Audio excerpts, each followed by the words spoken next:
Do you ever finish an acrylic painting only to find that it looks, well, a little flat? What if I told you that there is a simple trick to make those colors pop and protect your masterpiece for years to come? Stick around, because today we're talking about varnish, what it does, why you need it, and how to apply it like a pro. Varnish is like the top coat of your painting. It enhances the vibrancy, unifies the finish, and protects against dust, UV rays, and aging.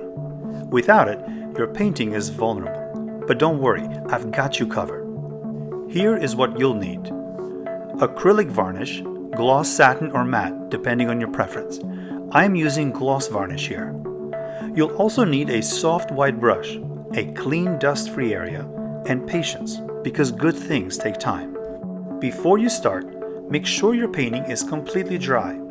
I recommend waiting at least 24 to 48 hours, longer if it's thicker.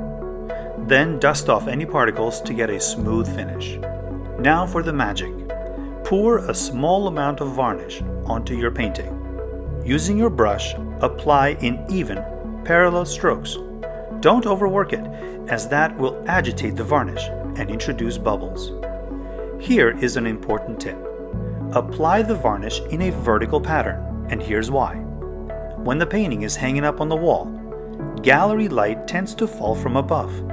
Horizontal strokes will reflect light back to the viewer, creating a glare. Vertical strokes, on the other hand, shed the light down, so minimal glare is observed. When done, let the first layer dry completely. 3 to 4 hours is best before adding another coat if needed.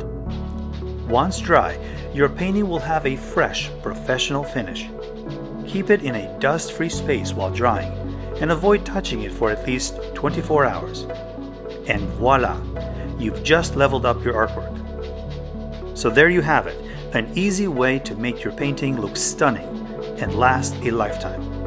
If this helped, give it a thumbs up and subscribe for more art tips.